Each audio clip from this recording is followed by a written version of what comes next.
I'm so excited for this episode.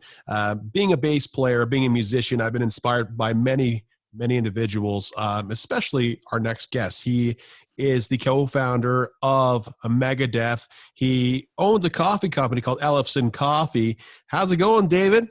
I'm doing well, thank you. Doing well. Just enjoying a cup of coffee, actually, as we speak. It's the afternoon in Arizona right now, so this is my second cup of the day here. And where do you get your beans from for Ellefson Coffee? Because it's not here in Canada, right? No, we have a few roasters. We don't actually go out and harvest the beans and bring them in and do the roasting ourselves. We contract with other roasters. Originally, where the company started, Paul Wagoner from the band Between the Buried and Me.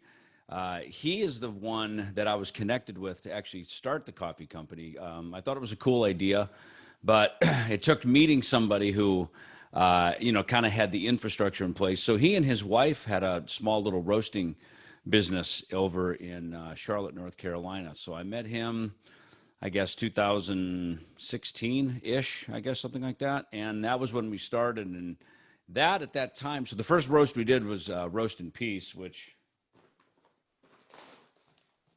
I have it here somewhere. Here it is. This is the now version of Roast in Peace. But when it started, it was a single origin Brazilian bean that he had. And we talked coffee. I said, look, I really like the Sumatra coffees, which is from Indonesia, so over in the Pacific. And he said, he goes, well, I got a Brazilian. I said, man, my experience with the Brazilian coffee has not been that good. I found it to be very arid, very dry. And I said, look, I have no idea what I was drinking. They could have been just cheap beans. So I don't know. My first experience was at Rock in Rio, and I'm sure it was just some like cheap bean in the, gift shop of the hotel or something. But he sent it to me, and it's funny. I was kind of defiant. So I tried every other bean that he had. And then I came around to this Brazilian one that he said he swore by, and I drank it. And I was like, the son of a gun is right. It's pretty damn good, So that ended up being French press for this, or do you make your stuff through the French press? Or no, I mean I do. I travel with the French press on the road because for touring, I always keep a French press with me, and that's the easiest way to do it. I love the ones that are like an actual cup, that have the press device inside the cup. That's the easiest because it can get kind of messy, and when you go to Europe, of course, French press is everywhere. In fact, in America and Canada, of course, and Japan, we're the sort of the drip coffee culture, probably made famous. I remember when I was a kid when the Mr. Coffee came out, and Joe DiMaggio was there on TV pimping the Mr. Coffee. And before that, I just remember like as a kid going to church and they'd have those percolators, and I didn't know anything about coffee. I certainly didn't like the way that tasted, whatever little sips I had of it as a kid. Still don't, quite honestly. I'm not a big fan of the percolator coffee, but pretty much I'm personally into coffee, Turkish coffee. I'm into the Turkish coffee, to be honest with you. Are you? Yeah, it's very good. It's very strong. It's got you can make it the way you want, and it's kind of has the history behind it as well. But it's really cool that you have your own coffee company. How do can they get it in Canada or no? Yeah. So EllefsonCoffeeCo.com is where all of our that's sort of the hub where everything is at. It has got a list of all of our beans, or I say all of our blends and our different roasts that we do. We've got our merchandise and everything on there. That will also take you over to the UK as well if you live in the UK and Europe, because we have a roaster over there to facilitate that part of the world.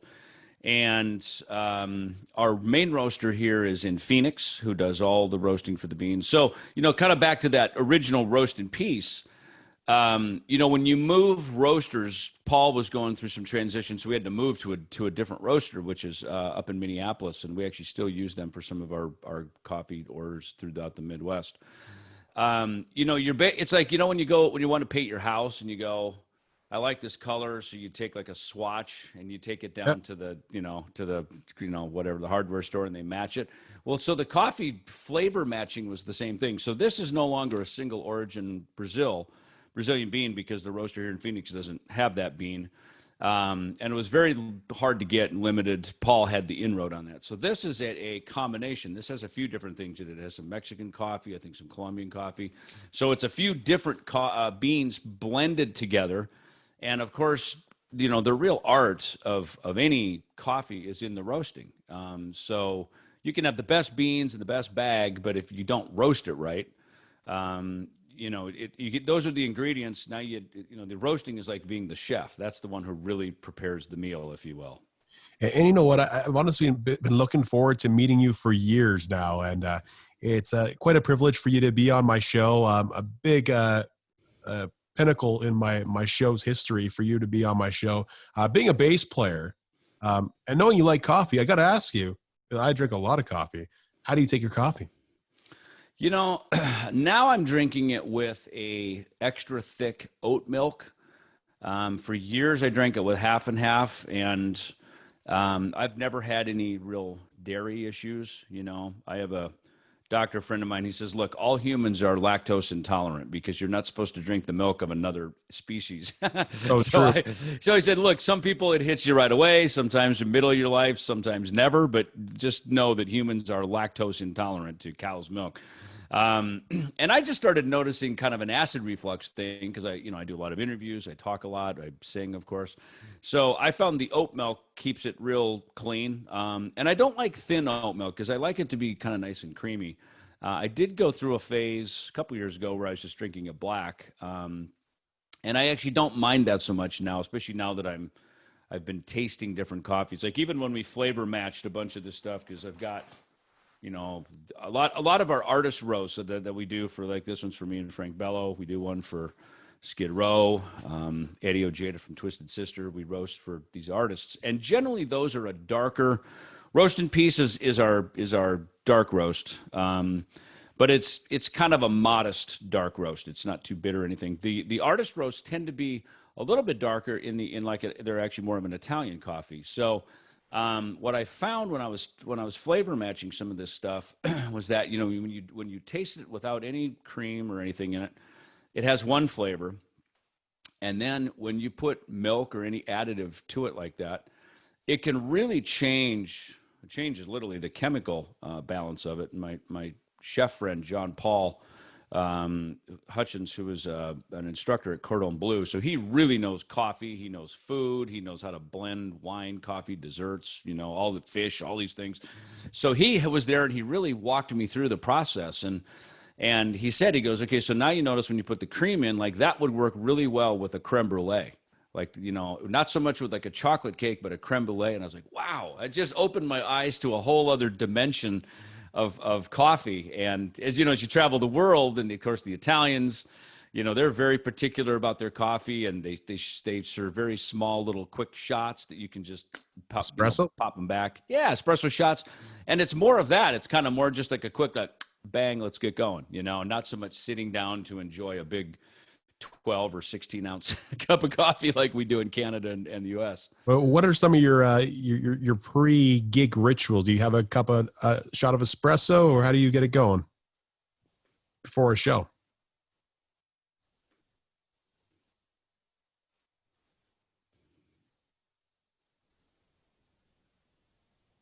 Hello?